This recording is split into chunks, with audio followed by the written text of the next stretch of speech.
Paper कौन सा है? नवंबर 11, पेपर 1 वेरिएंट 2। सही है। Question number 1, an individual has an appointment with his bank manager. तो एक इंडिविजुअल है जिसकी बैंक मैनेजर से अपॉइंटमेंट है। He has a choice between travelling to the appointment by car, या तो वो गाड़ी से चले जाएगा, और leaving the car at home and travelling by bus and then by train. The cost of the journey are given below. तो एक बैंक का मैनेजर है जिसके पास ट्रेवल के दो ऑप्शंस हैं, या तो वो अपनी गाड़ी निकाल ले या तो वो बस और ट्रेन से चले जाए। अब सवाल में मसला बताऊं क्या है? बच्चे बताऊं क्या करते हैं सवाल में? मैं भी अपने टाइम पे जब स्टूडेंट था मैं यही करता था और ये तरीका सही भी है, इससे हो भी जाता है।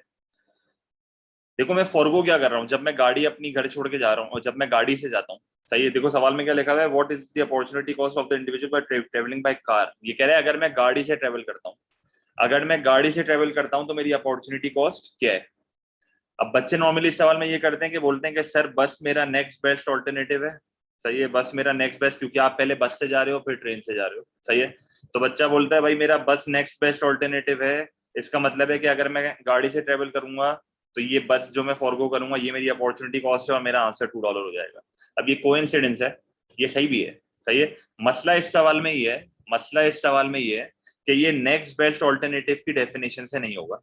सही है। ये नेक्स्ट बेस्ट ऑल्टरनेटिव की डेफिनेशन से नहीं होगा। ये किस तरीके से होगा भैया? लेट्स से अगर मैं कहता हूं कि मैं बस से ट्रेवल करता हूं, अगर मैं बस से ट्रेवल करता हूं और ट्रेन से ट्रेवल करता हूं तो मेरी टोटल कॉस्ट कितनी आ रही है? 2 + 3, तो मेरी टोटल कॉस्ट कितनी आ गई? $5। और अगर मैं सिर्फ गाड़ी से ट्रेवल करता हूं, अगर मैं सिर्फ गाड़ी से ट्रेवल करता हूं तो मेरी कॉस्ट कितनी आ जाएगी? 4 + 2 + 1, $7। सही है। तो ये मेरी इंडिविजुअल कॉस्ट आ गई। तो अगर एक कस्टमर जो है वो गाड़ी से ट्रेवल करेगा तो इसका मतलब है वो कितने पैसे पे करेगा? $7। अगर वो $7 पे कर रहा है इसका मतलब है कि अगर वो बस और ट्रेन से चले जाता तो उसको $5 देने पड़ते हैं, और अगर वो अपनी गाड़ी से जा रहा है तो उसको $7 देने पड़ रहे हैं। इसका मतलब है ये $2 एक्स्ट्रा पे कर रहा है। ये $2 क्या पे कर रहा है? अगर ये गाड़ी से ट्रेवल करता है तो ये $2 एक्स्ट्रा पे कर रहा है, और ये $2 जो ये एक्स्ट्रा पे कर रहा है ये इसकी अपॉर्चुनिटी कॉस्ट है। सही है। जो ये $2 एक्स्ट्रा पे कर रहा है वो इसकी अपॉर्चुनिटी कॉस्ट है। Very easy. अच्छा, तो मेरा आंसर यहाँ पर क्या होगा? मेरा आंसर क्वेश्चन 1 का होगा ए। सही है। अगेन लंबी नहीं करूंगा, हो गया सवाल बस एक बार, बीच में रोकते तो रुक जाता। The curve PP is the diagram in the production possibility curve for the country producing goods X and Y. The production of X is more labor intensive. तो ये कह रहा है कि गुड X जो है ना वो क्या है? ज्यादा लेबर इंटेंसिव है। तो अगर गुड एक्स जो है वो ज्यादा लेबर इंटेंसिव होगा तो इसका मतलब है ये लोग लेबर का यूज जो है वो ज्यादा करेंगे और मशीनरी का यूज जो है वो क्या करेंगे? कम करेंगे। अब समझने वाली यहाँ पर बात ये है कि यहाँ पर मेरे पीपीसी जो है वो क्या हो रहे हैं? शिफ्ट हो रहे हैं। सही है, मेरे पीपीसी शिफ्ट हो रहे हैं। और हमेशा याद रखना पीपीसी आपका जब भी शिफ्ट होता है तो उसकी एक ही वजह होती है कि या तो आपकी क्वांटिटी चेंज हुई है या तो आपकी क्वालिटी चेंज हुई है। किस चीज की क्वांटिटी और क्वालिटी? फैक्टर ऑफ प्रोडक्शन की। अब यहां पर आप देखो क्या लिखा हुआ है, द वर्किंग आवर्स। अब पी मेरा ओरिजिनल है, पीपी मेरा ओरिजिनल है। The working hours of the labour force are reduce by the law. Government ने क्या करा? लेबर के वर्किंग आवर कम कर दिए। अगर गवर्नमेंट ने लेबर के वर्किंग आवर कम कर दिए तो यहाँ पर मेरी क्वांटिटी ऑफ लेबर पे हिट आ रहा है कि क्वालिटी ऑफ लेबर पे हिट आ रहा है?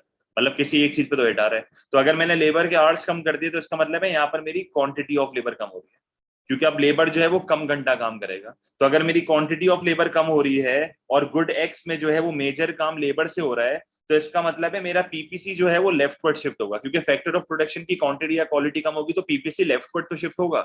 इसका मतलब है मेरा पीपीसी जो है वो या तो एस एस पे आएगा या तो टी पे आएगा। अब इसका आंसर जो है वो एस एस क्यों है? इसकी बहुत बड़ी वजह है, क्योंकि आप नोटिस करो अगर मेरा पीपीसी एस एस पे आता है तो यहाँ पर क्या हो रहा है?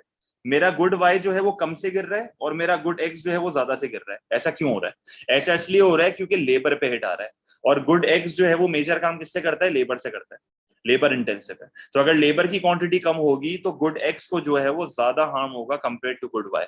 तो गुड एक्स का जो है वो पोटेंशियल ज्यादा से गिरेगा कंपेयर टू गुड वाई के। सही है। तभी आपका आंसर यहाँ पर क्या होगा? एस एस होगा। सही है। अगर सवाल में लिखा हुआ होता ना कि गुड वाई लेबर इंटेंसिव है, अगर सवाल में लिखा हुआ था कि गुड वाई लेबर इंटेंसिव है, फिर मेरा आंसर होता टीटी। क्यों? क्योंकि फिर गुड वाई ज्यादा से गिरता और गुड एक्स जो है वो कम से गिरता। सही है। तो अगेन ये सब लेबर इंटेंसिव का गेम है कि इससे मुझे ये लिख के दे दिया तो मुझे पता चल गया कि किसका कितना ज्यादा पोटेंशियल पे चेंज आएगा। सही है। Question number 3, in economics decisions are usually taken at the margin. अब ये एक बहुत इंपॉर्टेंट चीज है जो बेसिक इकोनॉमिक्स में पढ़ाई जाती है। हमेशा याद रखना, इकोनॉमिक्स में हर चीज एट द मार्जिन देखी जाती है। एट द मार्जिन का मतलब क्या होता है? मार्जिन का मतलब होता है एडिशनल, सही है। एट द मार्जिन का मतलब होता है एडिशनल। इकोनॉमिक्स में ये चीज नहीं देखी जाती कि लेट्स से मैं आपको कहता हूं कि मेरी इकोनॉमी में ना जो है ना वो 100 यूनिट्स कंज्यूम हो रहे हैं, सही है। मेरी इकोनॉमी में 100 यूनिट्स कंज्यूम हो रहे हैं। मैं ये नहीं देखूंगा कि 100 यूनिट्स कंज्यूम होने से मेरी इकोनॉमी को टोटल फायदा हो रहा है या नुकसान हो रहा है, सही है। एक इकोनॉमिस्ट जो है वो इस तरह नहीं सोचता कि भाई इकोनॉमी में 100 यूनिट्स कंज्यूम हो रहे हैं तो 100 यूनिट से उनको फायदा हो रहा है कि नुकसान हो रहा है। इकोनॉमिस्ट इस तरह सोचता है कि अगले यूनिट की कंजम्पशन से नुकसान होगा कि फायदा होगा। मतलब आप अगर एक इकोनॉमी में 100 यूनिट कंज्यूम हो रहे हैं और उसमें अगर एक और यूनिट ऐड कर रहे हो तो आप ये देखोगे कि एक यूनिट के बढ़ने से इकोनॉमी को फायदा हो रहा है कि नुकसान हो रहा है। तो इकोनॉमी में जो है वो हर चीज एट द मार्जिन देखी जाती है कि हमारे अगले एक्शन से क्या फायदा होगा कि नुकसान होगा। आप कभी भी इकोनॉमिक्स में चीजों को टोटल से नहीं देखते, सही है। अगर आप लोगों को थोड़ा बहुत A2 का आइडिया है तो आप लोग नोटिस करना, A2 में आप MC इक्वल्स टू MR पढ़ते हो, आप MSB इक्वल्स टू MSC पढ़ते हो। तो ये सारी चीजें आप एडिशनल क्यों पढ़ते हो? क्योंकि हम ये देखते हैं कि हमारे नेक्स्ट एक्शन से क्या होगा, हम हमारे टोटल एक्शन नहीं देखते, सही है। तो यहाँ पर आंसर सिंपली क्या होगा? यहाँ पर आंसर सिंपली होगा डी, जो कि बाय डेफिनेशन है। ये बी डाई बेनिफिशियन है, they are concerned with the effect of adding a further action to the current level of activity. और मैं देखता हूं कि अगर मैं करंट लेवल ऑफ एक्टिविटी में एक एक्शन को ऐड करता हूं तो मेरी इकोनॉमी को फायदा होगा कि नुकसान होगा, पॉजिटिव इफेक्ट आएगा कि नेगेटिव इफेक्ट आएगा। तो एक इकोनॉमिस्ट जो है वो हमेशा एट द मार्जिन सोचता है, टू द मार्जिन सोचता है, कुछ भी बोल सकते हो, सही है। Question number 4, which factor of production and example are correctly linked. तो अगर कैपिटल की मैं बात करता हूं तो $10,000 जो सेविंग अकाउंट में पड़े हुए वो कैपिटल नहीं है, क्योंकि इकोनॉमिक्स में capital is not money. Economics में कैपिटल जो होता है वो मैन मेड रिसोर्स होता है, अगर आपको अच्छे से ये चीज याद हो।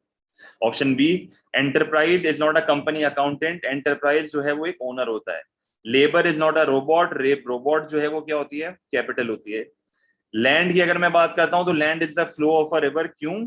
क्योंकि land is a natural resource. तो इसका मतलब ये आंसर सही है, क्योंकि रिवर जो है वो एक नेचुरल रिसोर्स है, सही है। तो मेरा आंसर यहाँ पर क्या हो जाएगा? क्वेश्चन 4 का डी हो जाएगा, सही है। आसान, बहुत हल्के एमसीक्यू, तभी जल्दी जा रहा हूँ।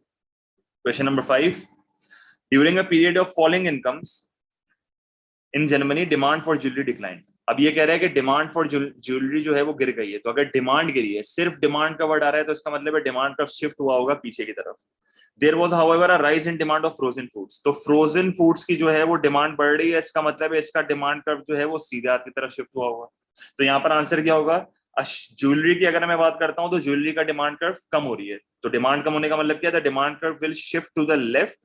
और फ्रोजन फूड्स की डिमांड बढ़ रही है तो डिमांड कर्व जो है वो सीधे हाथ पे जाएगा। क्योंकि अगर आपको याद हो, जब भी अपन डिमांड को गिराते हैं तो अपन डिमांड को लेफ्टवर्ड शिफ्ट करते हैं, और जब भी अपन डिमांड को बढ़ाते हैं तो हम डिमांड कर्व को राइटवर्ड शिफ्ट करते हैं, सही है। या तो यूं जाता है या तो पीछे की तरफ आता है। यूं जा रहा है तो बढ़ रहा है, यूं जा रहा है तो गिर रहा है, सही है।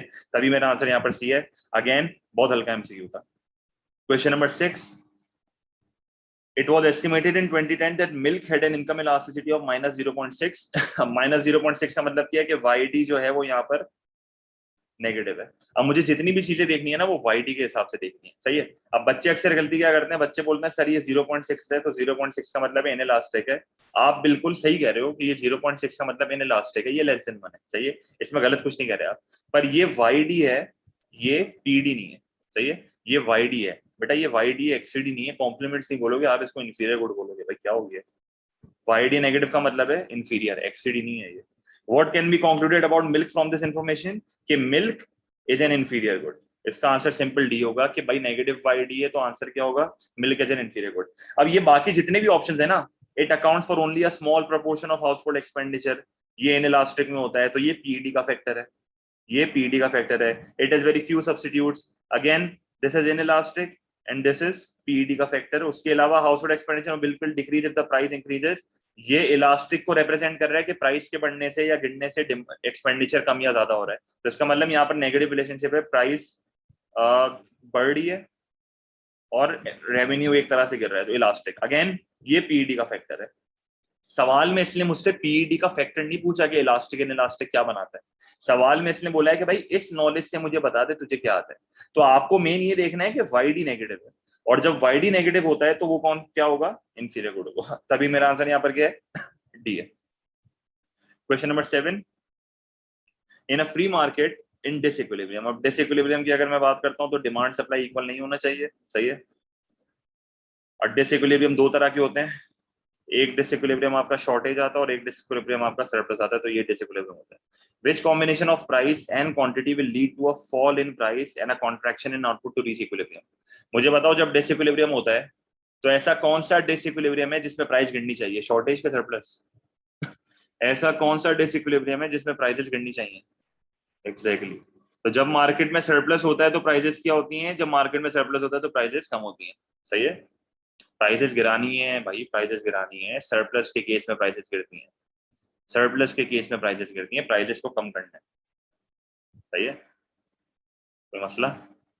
अच्छा, तो प्राइस मेरी क्या होनी चाहिए, प्राइस शुड बी P1, क्योंकि ये मेरी इक्विलिब्रियम प्राइस है, सही है, ये मेरी इक्विलिब्रियम प्राइस है, तो प्राइस जो है वो P1 होनी चाहिए, क्योंकि जब प्राइस मेरी P1 होगी तो आप नोटिस करो मार्केट में एक तरह से सरप्लस आ रहा है। और मेरी क्वांटिटी क्या होनी चाहिए, मेरी क्वांटिटी ये होनी चाहिए। इसकी बहुत बड़ी वजह है, क्योंकि अगर आप बेसिकली इस पॉइंट पे हो, आप बेसिकली किधर हो, इस पॉइंट पे। इस पॉइंट पे होने का मतलब क्या है, इस पॉइंट के होने का मतलब क्या है कि आपकी मार्केट में जो है ना वो ये सरप्लस है। अब ये तो आपको चीज तो पता है कि भाई ये वाला जो एरिया है ना पूरा, ये वाला जो पूरा एरिया, ये तो सरप्लस है। अब मुझे बताओ जब ये सरप्लस एलिमिनेट होगा, जब ये सरप्लस एलिमिनेट होगा तो मार्केट में क्या होगा, क्वांटिटी देखो पहले के मुकाबले में कम आएगी, क्वांटिटी पहले के मुकाबले में कम आएगी, और ये वाली क्वांटिटी डिमांड बढ़ेगी। देखो हमेशा याद रखना, हमेशा हमेशा याद रखना, क्वांटिटी हमेशा वो देखी जाती है जहां पर क्वांटिटी सप्लाइड होता है। ये रट्टा मार लो, मेरी क्वांटिटी सप्लाइड ये है और क्वांटिटी डिमांड ये है। अगर आप सिर्फ खाली इसको देखो, आप खाली अगर इस प्राइस को देखो तो इस प्राइस पे क्वांटिटी डिमांड ये है और क्वांटिटी सप्लाइड जो है वो ये है। हमेशा याद रखना जब भी सवाल में जो है वो क्वांटिटी होता है, जब भी सवाल में जो है वो क्वांटिटी होता है ना, तो आप हमेशा क्वांटिटी सप्लाइड पे देखोगे, सही है, क्योंकि मार्केट में उस गुड की ट्रेडिंग हो रही होती है जो मार्केट में अवेलेबल होता है। तो क्वांटिटी सप्लाइड जितनी होगी ना उतना मार्केट में अवेलेबल होगा, तो मेरी क्वांटिटी ट्रेडेड हमेशा क्वांटिटी सप्लाइड से देखा जाएगा। तो इसका मतलब है अगर आपको अपनी टोटल क्वांटिटी को गिराना है, मेरी ओल्ड क्वांटिटी ट्रेडेड ये थी, ये मेरी ओल्ड क्वांटिटी ट्रेडेड है जब मेरी प्राइस क्या चल रही थी, P1। तो जब मेरी प्राइस P1 थी तो मेरा क्वांटिटी सप्लाइड ये था, इसका मतलब है ये मेरी क्वांटिटी ट्रेडेड है, सही है। और जब मेरी प्राइस P हो गई, जब सरप्लस की वजह से मेरी प्राइस जो है वो P हो गई, अब मेरी क्वांटिटी ट्रेडेड क्या है, अब मेरी क्वांटिटी ट्रेडेड जो है वो Q2 है। तो इसका मतलब है Q2 जो है वो मेरी न्यू क्वांटिटी ट्रेडेड है। मुझे बताओ क्या मेरी प्रोडक्शन गिरी है, क्या मेरी क्वांटिटी कम हुई है? बिल्कुल कम हुई है। तो सवाल में इसने यही बोला हुआ है, सवाल में इसने यही बोला हुआ है कि सरप्लस से प्राइसेस जो है वो कम होनी चाहिए और आपकी क्वांटिटी जो है वो गिरनी चाहिए। तो इसका मतलब ये हुआ कि प्राइसेस भी गिर रही हैं, क्वांटिटी भी गिर रही है, तो इसका मतलब है प्राइस जो है वो P1 होनी चाहिए और क्वांटिटी जो है वो Q3 होनी चाहिए, सही है। तो प्राइस P1 क्वांटिटी Q3, सही है। नहीं मैं इससे मैं प्राइस को कमी करके दिखा रहा था, जो मैंने पहले एरो बनाया हुआ था ना वो ये बनाया हुआ था कि अगर आपको सरप्लस दिखाना है तो प्राइस जो है वो इक्विलिब्रियम से ऊपर होनी चाहिए, तो वो एरो उस चीज का बना हुआ था, सही है। सरप्लस से प्राइसेस तो गिरेगी, बिल्कुल सही बोलो, ऑब्वियस सी बात है, मैं ये एरो के नीचे की तरफ क्यों करूंगा, सही है। तेरे ये चीज, तो क्वांटिटी ये होनी चाहिए, प्राइस ये होनी चाहिए, तो आपकी मार्केट में सरप्लस होगा, सरप्लस होगा तो वापस इक्विलिब्रियम बात होगा, सिंपल क्वेश्चन, सही है। क्वेश्चन नंबर 8 अगेन बहुत हल्का सवाल है, मैं बहुत बहुत तेज जाऊंगा इस सवाल में। क्या बोल रहा है, manufacturer estimated PES of +1.5, demand for cream rises, price increases by 10%, कितने से बढ़ रही है, सही है। तो पीईएस का फॉर्मूला क्या लगाओगे, percentage change in price quantity supplied divided by percentage change in price, सही है। तो पीईएस कितना है, +1.5, percentage change in quantity supplied नहीं पता, प्राइस क्या चल रहा है +10%, तो एक्स का आंसर क्या आ जाएगा 15%, सही है। तो 15% जो है वो मेरी क्वांटिटी सप्लाइड का इंक्रीज है, क्लियर है। बहुत सिंपल एमसीक्यू है, कोई जरूरत नहीं है लंबी की पीईएस का फॉर्मूला लगाना, और कोई बड़ी बात नहीं है इसका, सही है। क्वेश्चन नंबर 9 ये एक बहुत टेक्निकल एमसीक्यू है, तरीके से देख लेना। The table show the demand and supply schedules for red peppers, the equilibrium price is initially 15 cents. तो मेरी इनिशियल प्राइस क्या है 15 सेंट्स, और आप नोटिस करो इनिशियल प्राइस पे मेरा इक्विलिब्रियम आया हुआ है, सही है। इस चीज को मानते हो, तो इसका मतलब है मेरा ओरिजिनल इक्विलिब्रियम क्या है 15 सेंट्स के ऊपर है, तो मेरा ओरिजिनल इक्विलिब्रियम जो है वो 15 सेंट्स के ऊपर है। The government pays a subsidy of 10 cents per KG to producers. अगर गवर्नमेंट जो है वो 10 केजी की सब्सिडी दे देगी 10 सेंट्स की, इसका मतलब है कि पहले के मुकाबले में मेरी सप्लाई राइटवर्ड शिफ्ट होनी चाहिए एट ऑल प्राइजेस, मेरी सप्लाई कब राइटवर्ड शिफ्ट होनी चाहिए एट ऑल प्राइजेस, इसका मतलब। अब इसका मतलब मैं बता रहा हूं, अब इसने देखो सवाल में क्या पूछा है, what will be the new equilibrium price charge to the consumers. मैं न्यू इक्विलिब्रियम प्राइस कैसे ढूंढूंगा, मैं न्यू इक्विलिब्रियम प्राइस इस तरह ढूंढूंगा कि मुझे जो है वो क्या देखना पड़ेगा, मुझे जो है वो देखना पड़ेगा अमाउंट सप्लाइड आफ्टर सब्सिडी। मैं देखूंगा कि अमाउंट सप्लाइड आफ्टर सब्सिडी क्या है और क्वांटिटी डिमांड क्या है। मैं उन दोनों को इक्वल करूंगा, मेरे पास एक नया इक्विलिब्रियम पॉइंट आ जाएगा और उस इक्विलिब्रियम पॉइंट से मैं क्या निकाल लूंगा, प्राइस निकाल लूंगा। सही है, क्योंकि पहले भी इसने यही करा हुआ था, 15 सेंट्स दिया हुआ था और मैंने क्वांटिटी को इक्वल करा, तो देखो ये मेरा इक्विलिब्रियम था। अब मुझे क्या करना है, मुझे क्वांटिटी सप्लाइड आफ्टर सब्सिडी देखनी है और मुझे जो है वो क्वांटिटी डिमांड को उसको इक्वल करके प्राइस निकालनी है। सही है, तो अब सवाल ये उठता है कि आप अमाउंट सप्लाइड आफ्टर सब्सिडी निकालोगे कैसे। सबसे टेक्निकल पार्ट यहाँ पर यही है कि अमाउंट सप्लाइड आफ्टर सब्सिडी निकलेगी कैसे। एक चीज हमेशा याद रखना, सप्लाई कर्व जो यहाँ पर शिफ्ट हो रहा है वो एट ऑल प्राइसेस हो रहा है, और अगर at all prices supply curve shift हो रहा है, इसका मतलब है कि भाई हर प्राइस पे 10 सेंट कम हो रही है। सही है, इसका मतलब क्या, समझो इस चीज को। मुझे एक बात बताओ, जब मेरी प्राइस 30 सेंट्स थी तो क्वांटिटी सप्लाइड क्या है, 20। जब मेरी प्राइस 30 सेंट्स थी तो मेरी क्वांटिटी सप्लाइड कितनी थी, 22। इसका मतलब ये हुआ कि अगर अब सब्सिडी के बाद मुझे 22 की क्वांटिटी सप्लाइड की बात करनी है तो मेरी प्राइस क्या होनी चाहिए।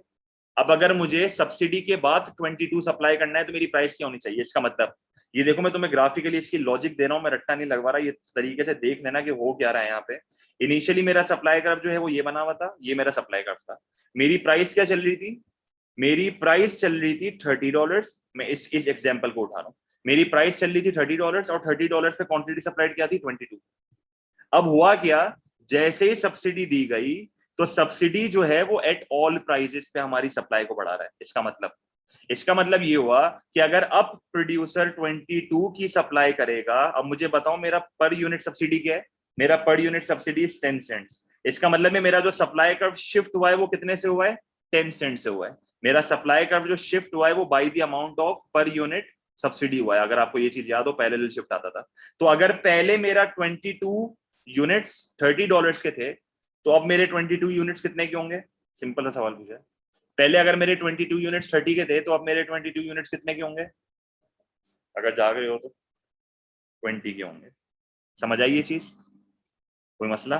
तो पर यूनिट सब्सिडी होता है। सही है, तो अब मुझे बताओ, अगर मेरी पहले 30 सेंट्स पे अगर मेरी पहले 30 सेंट्स पे क्वांटिटी सप्लाई 22 थी, तो अब 22 किस प्राइस पे होगा, अब मेरी क्वांटिटी सप्लाई 22 किस प्राइस पे होगा, क्योंकि 30 पहले 30 पे 22 था, जब 10 सेंट की सब्सिडी थी तो 10 सेंट से मेरा सप्लाई कर्व जो है वो राइटवर्ड शिफ्ट हुआ। तो जो मेरा पहले प्रोडक्ट 22 का था अब वो 20 का हो जाएगा। क्यों, क्योंकि उसमें 10 की सब्सिडी माइनस हो जाएगी। सही है, तो पहले 22 जो है वो 30 पे था, अब 22 कितने पे होगा, अब 22 होगा 20 पे। अब 22 कितने पे होगा, 20 पे होगा। क्लियर है ये चीज, कोई मसला।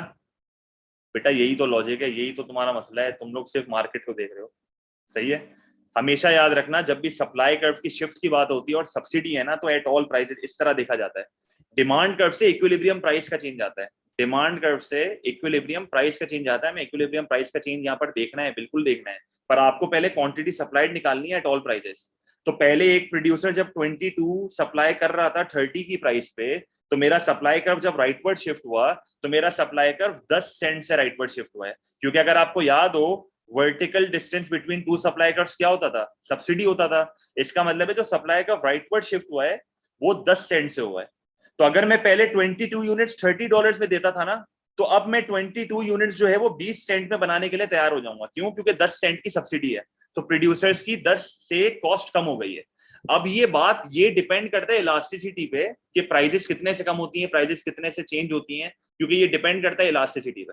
सही है, नहीं प्राइजेस 10 सेंट से कम नहीं होंगी, ये डिपेंड करता है इलास्टिसिटी पे। मैं खाली आपको इतना बता रहा हूं कि एक प्रोड्यूसर पहले 22 यूनिट्स $30 में देता था, तो अब ये यही 22 जो है वो 20 सेंट्स में दे सकता है। सही है, ये क्योंकि 22 ये रहा ना मेरी जान, 30 पे 22 की सप्लाई है ना मेरी भाई, तो ये लिखा हुआ तो है। सही है, समझ आ गई। तो मैं खाली आपको प्रोड्यूसर की विलिंगनेस दिखा रहा हूं कि ये दे सकता है। अब ये दे रहा है या नहीं दे रहा है ये बात की बात है, दे रही है चीज, कोई मसला, पक्की बात है। तो अब अगर पहले मुझे बताओ, पहले 22 यूनिट्स $30 पे थे, पहले 22 यूनिट्स $30 पे थे, तो अब 22 यूनिट्स कितने पे होंगे, 10 सेंट का फर्क आएगा ना, 10 सेंट का फर्क आएगा, तो अब कितने पे होंगे, अब 20 पे होंगे। सही है, अब 20 पे होंगे। तो आप नोटिस करो मैंने 20 सेंट्स के आगे क्या लिख दिया, 22 की सप्लाई। समझ आई ये चीज। अब मैं 22 सप्लाई करूंगा 20 पे, क्योंकि 10 सेंट की अपने को सब्सिडी मिल गई है। मुझे बताओ अगर मेरी प्राइस 25 है तो $25 पे मैं कितना देता था? 19। $25 पे मैं 19 देता था। अब मैं 19 कितने पे दूंगा? जल्दी बताओ, अगर कॉन्सेप्ट ले रहे तो खुद बताओगे। अब मैं 19 15 में दूंगा। एक्सेलेंट। तो अब मैं 19 जो है वो 15 में दूंगा। पहले मैं 20 पे कितना देता था? 17। पहले मैं 20 पे 17 देता था, अब मैं 17 कितने में दूंगा? 10 में दूंगा। तो मैं 10 के आगे लिख दूंगा 17। और पहले जो है मैं 15 पे कितना देता था? 15। तो अब मैं 15 कितने पे दूंगा? 5 पे दूंगा। तो मैं यहां पर लिख दूंगा 15। अब मुझे एक चीज बताओ, इक्विलिब्रियम कौन सी प्राइस पे आ रहा है? अब आपको खाली क्या देखना है? आपको ये वाली डिमांड देखनी है और ये वाली सप्लाई देखनी है। मुझे बताओ इक्विलिब्रियम कहां पर आ रहा है? इक्विलिब्रियम अब कहां पर आ रहा है? 10 पे आ रहा है। तो आपका इक्विलिब्रियम अब किधर आ रहा है? 10 पे आ रहा है। तो your 10 will be your new answer कि your new equilibrium price is $10। अब मुझे बताओ पहले प्राइस कितनी थी? 15 थी। नई प्राइस क्या है? 10 है। तो इसका मतलब है कंज्यूमर बेनिफिट कितना है? कंज्यूमर बेनिफिट कितना हुआ? कंज्यूमर बेनिफिट $5 हुआ। अब इस चीज को समझो, जो बोल लेते सर डिमांड नहीं है, मैं इस पे लंबी कर रहा हूँ, भले टाइम ज्यादा लग जाए, बस समझ जाओ ये चीज। अब जो बच्चे बोल लेते ना सर आपने डिमांड नहीं बनाया, अब ये जाहिलो सुनो ये चीज। ये प्राइस है, ये क्वांटिटी है, ये सप्लाई है, ये डिमांड है, ये इक्विलिब्रियम है, ये प्राइस है और ये क्वांटिटी है। इनिशियल प्राइस क्या थी? इनिशियल प्राइस आपकी थी 15 और क्वांटिटी आपकी थी 15, इक्विलिब्रियम। जैसे ही मेरा सप्लाई का राइटवर्ड शिफ्ट हुआ, मेरा सप्लाई का जो है वो by the amount of tax हुआ। तो ये मेरा वर्टिकल डिस्टेंस, ई से लेके एफ का वर्टिकल डिस्टेंस कितना था? ई से लेके एफ का वर्टिकल डिस्टेंस था 10 का। सही है। मेरी जो अब सेलिंग प्राइस हुई है वो कितनी हुई है? मेरी सेलिंग प्राइस अब हुई है 10 और मेरी क्वांटिटी कितनी हुई है? 17। इसका मतलब है कि कंज्यूमर का बेनिफिट जो है वो 5 है। सही है, क्योंकि प्राइस मेरी 15 से 10 हुई है और बचा हुआ जो डिस्टेंस है वो किसका होगा? क्योंकि वर्टिकल डिस्टेंस क्या था? ई से लेके एफ का वर्टिकल डिस्टेंस 10 का है। इसका मतलब है कि अगर 5 मेरा कंज्यूमर का बेनिफिट है तो बचा हुआ प्रोड्यूसर का कितना होगा? 5 होगा। सही है। तो भाई ये गलती नहीं करा करो, जब भी इक्विलिब्रियम की ये बात करेगा तो आप एग्जैक्टली 10। बच्चे यहाँ पर गलती क्या करते हैं? बच्चे खाली डायरेक्ट यहाँ पर बताओ क्या बोलेंगे? बोलेंगे 15 था, 10 की सब्सिडी मिली तो प्राइस 5 हो जाएगी। बच्चे आंसर ये करके आते हैं। ये बिल्कुल गलत है, ये बहुत बड़ा कॉन्सेप्चुअल फ्लो है। सही है। अच्छा, तो मेरा आंसर यहाँ पर क्या होगा? आंसर मार्क कर करें तो हम बी होगा। सही है। अच्छा, क्वेश्चन नंबर 10 जल्दी बता दो इसका क्या होगा? सप्लाई कब लेफ्टवर्ड जा रहा है, डिमांड कब राइटवर्ड जा रहा है? तो your supply is increasing, demand is decreasing. तो अ फॉल इन इनकम टैक्स कम होगा तो पहले के मुकाबले में डिमांड बढ़ जाएगी। तो पहली कंडीशन नहीं, डिमांड मेरी बढ़ रही है, डिमांड मेरी बढ़ रही है, सॉरी, डिमांड मेरी बढ़ रही है, सप्लाई कम हो रही है। सप्लाई कम हो रही है, डिमांड बढ़ रही है। सही है। अच्छा, इनकम टैक्स जब गिरेगा तो क्या होगा? पहले के मुकाबले में डिमांड बढ़ जाएगी क्योंकि डिस्पोजेबल इनकम हमारी बढ़ जाएगी। और बिल्डिंग कॉस्ट बढ़ेगी तो क्या होगा? सप्लाई कम हो जाएगी। सही है। तो डिमांड बढ़ रही है, सप्लाई कम हो रही है, तो आंसर यहाँ पर क्या हो जाएगा? ये हो जाएगा। बहुत आसान एमसीक्यू है तो लंबी नहीं करेंगे। In the diagram S1 is the original supply curve and D is the original demand curve. Its if supply shifts to S2, तो S2 पे शिफ्ट हो रहा है तो प्राइसेस मेरी बढ़ रही हैं। Which area represent the change in consumer surplus? अच्छा, तो मेरा ओरिजिनल कंज्यूमर सरप्लस क्या था? मेरा ओरिजिनल कंज्यूमर सरप्लस था इस प्राइस पे। तो ओरिजिनल कंज्यूमर सरप्लस क्या था? ये वाला। तो क्या हो जाएगा? PWQ। सही है। तो PWQ मेरा ओरिजिनल था।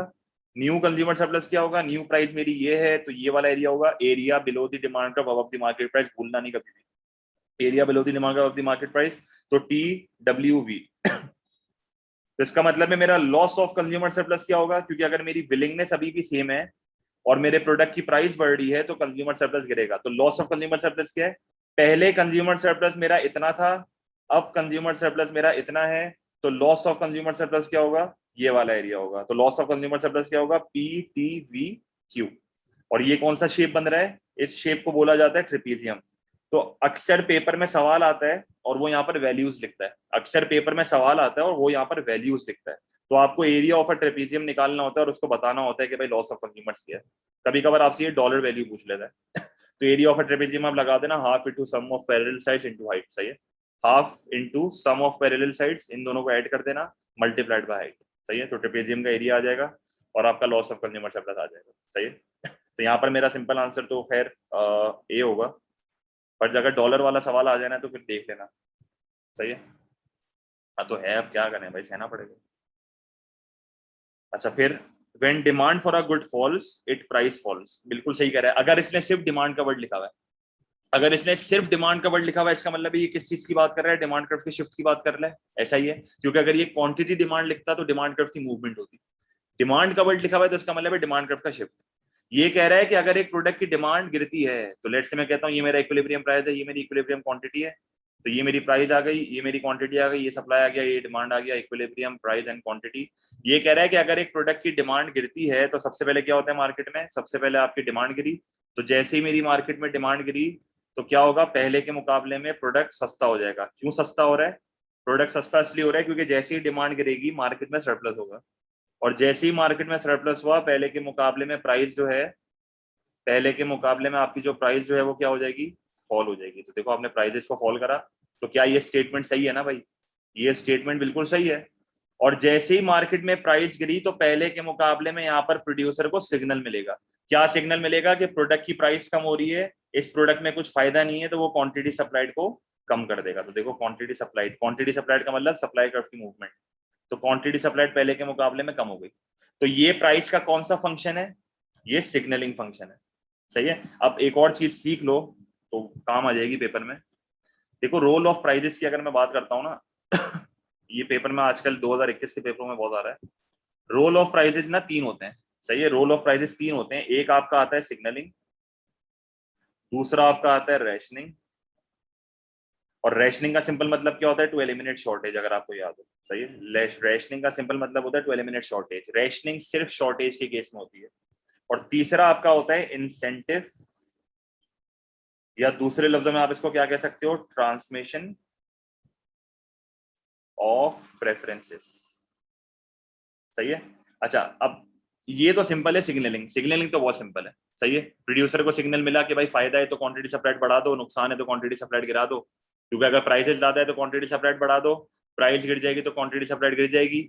उसके अलावा जो है आप क्या बोल सकते हो, प्राइस बढ़ेगी तो कंज्यूमर को सिग्नल मिलता है कि गुड को कम खरीदो, प्राइस गिरेगी तो कंज्यूमर को सिग्नल मिलता है ज्यादा खरीदो, ये सिग्नलिंग है। रैशनिंग नॉर्मली जो है वो शॉर्टेज के केस में ही होती है, सही है। तो ये बच्चों को याद कराने के लिए बोला जाता है कि रैशनिंग हमेशा शॉर्टेज में होती है, पर रैशनिंग का असल मतलब होता है टू, गवर्नमेंट करती है रैशनिंग नॉर्मली और वो इक्वल लोगों को बांटती है। तो रैशनिंग जो है वो नॉर्मली सिर्फ शॉर्टेज के केस में होता है, सही है। इंसेंटिव की अगर मैं बात करता हूं तो इंसेंटिव का मतलब क्या होता है, एक प्रोड्यूसर प्राइस के बढ़ने पे क्वांटिटी सप्लाइड क्यों बढ़ाता है, क्योंकि उसको मुनाफा दिखता है, उसको इंसेंटिव दिखता है। और अगर एक प्रोड्यूसर प्राइस के गिरने पे क्वांटिटी सप्लाइड गिरा रहा है, वो क्यों गिरा रहा है, उसको मुनाफा नहीं दिख रहा, उसको इंसेंटिव नहीं दिख रहा, सही है।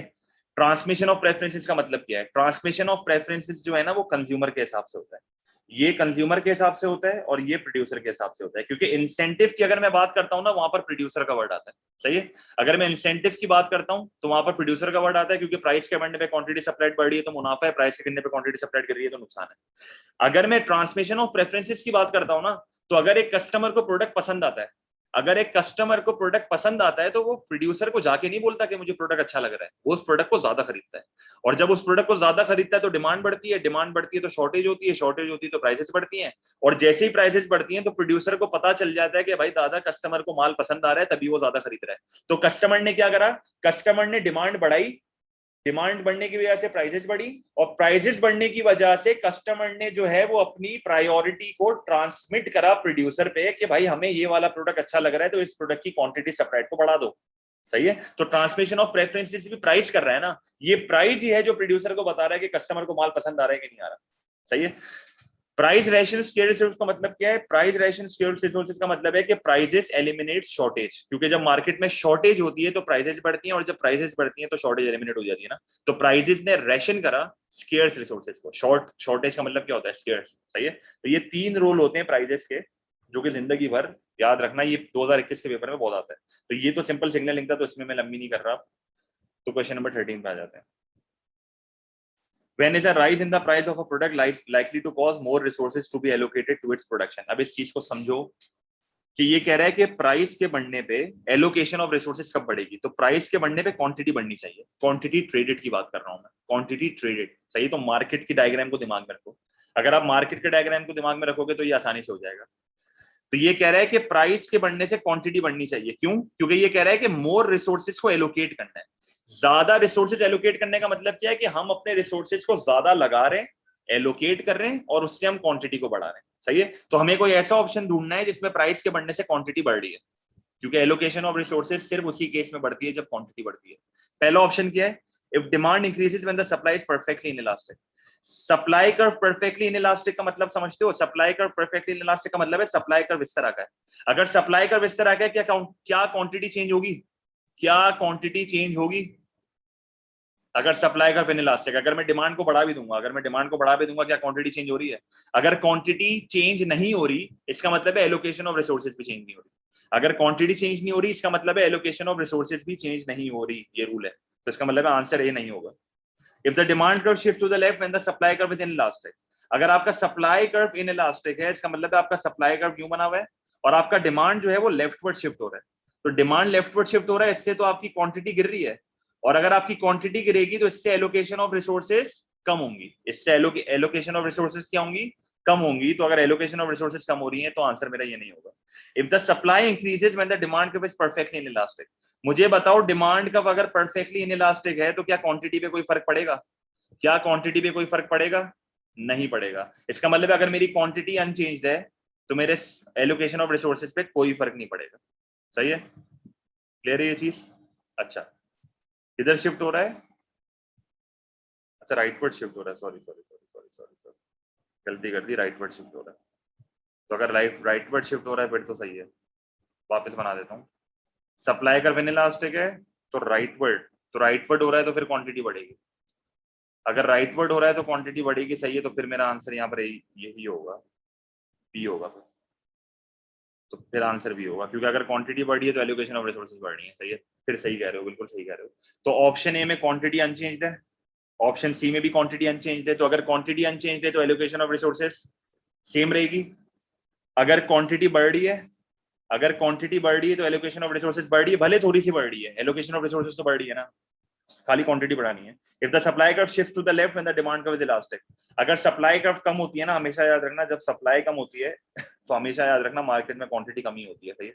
क्लियर है ये चीज? कोई मसला? क्योंकि अगर आप ग्राफिकली भी देख लोगे ना, डिमांड इलास्टिक है, सप्लाई पीछे जा रहा है, तो देखो क्वांटिटी लाजमी तौर पर गिरेगी। सही है? तो इसका आंसर बी होगा। सही है? इसमें आपकी क्वांटिटी जो है वो कम हो रही है, तो मेरा आंसर जो है वो बी होगा। अगर क्वांटिटी बढ़ रही है तो एलोकेशन ऑफ रिसोर्सेज बढ़ रही है। सॉरी, मैंने वो डिमांड कर्व को लेफ्ट पढ़ लिया था गलती से। तो राइट हो रहा है तो क्वांटिटी बढ़ेगी। सही है? Question number 14। क्वेश्चन नंबर 14 क्या कह रहा है? अब ये वैसे तो आपके सिलेबस में आना नहीं चाहिए, बट अगेन अगर आ गया तो हम देख लेंगे। देखो क्या बोल रहा है। A congestion charge of 10 pound per day has been imposed on motorists taking their cars into the central London. What is it about into central London that provides the economic justification for this charge? अब government ने क्या करा है? Congestion charge लगाया है 10 pound का। अगर congestion charge लगाया ना 10 पाउंड का, इसका मतलब है ट्रैफिक बहुत ज्यादा होती है, और अगर ट्रैफिक बहुत ज्यादा होती है इसका मतलब है एक्सटर्नल कॉस्ट।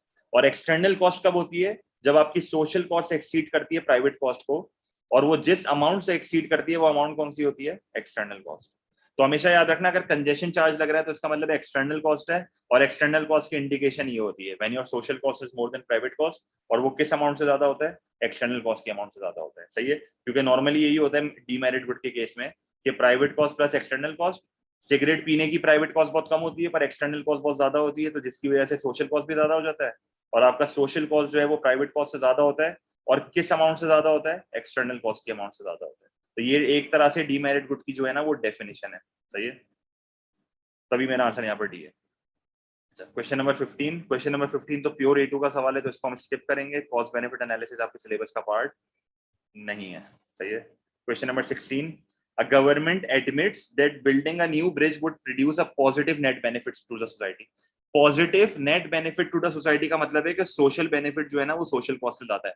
तो हमेशा याद रखना, जब भी सोशल बेनिफिट सोशल कॉस्ट से ज्यादा होगा तो इकोनॉमी को जो है वो ओवरऑल फायदा ही होगा। इकोनॉमी को ओवरऑल जो है वो फायदा ही होगा।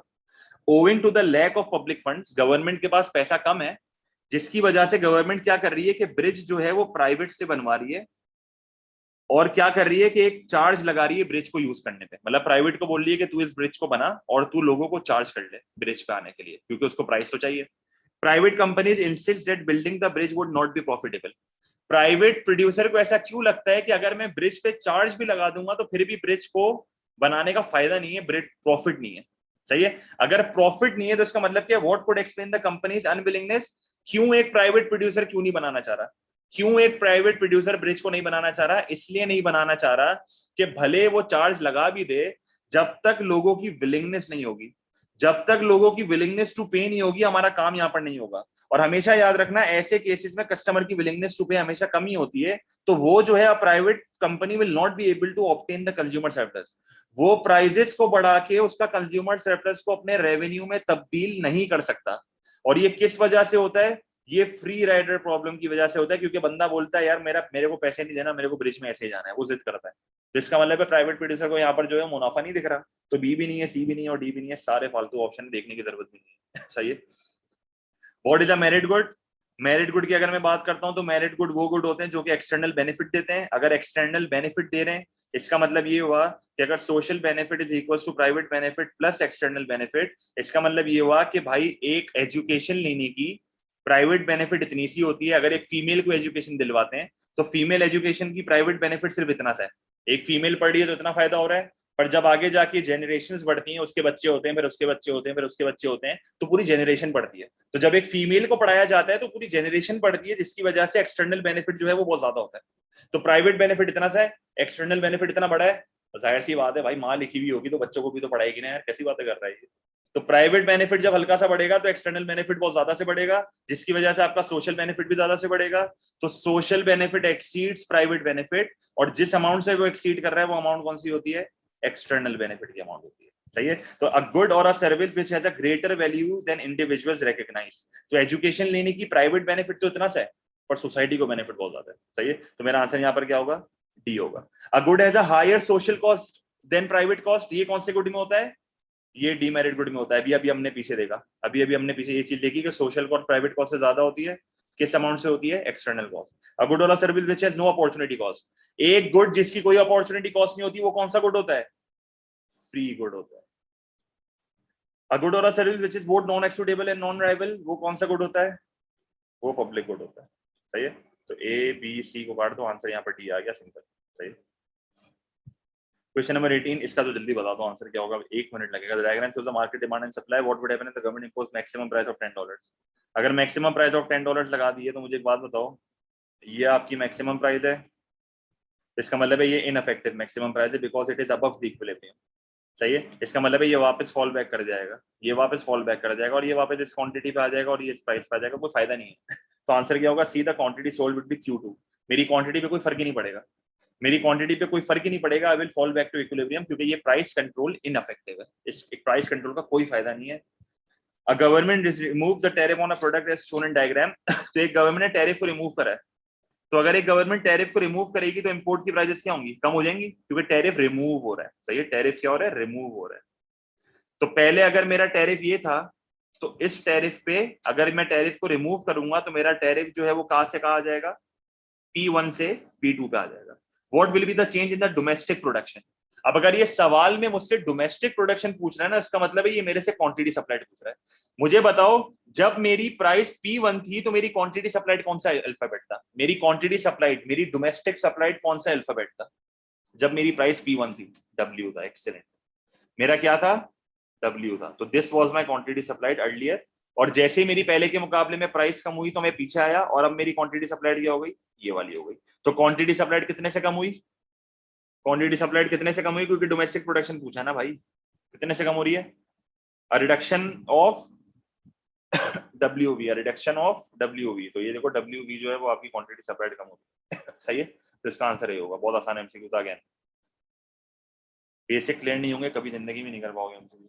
अ country X joins an existing custom union. ये बहुत अच्छा सवाल है। कस्टम यूनियन में क्या क्या होता है भाई? कस्टम यूनियन में आपको याद होना चाहिए, एक तो फ्री ट्रेड एरिया होता है, नो प्रोटेक्शनिज्म टूल, तो free trade area plus common external tariff. सही है।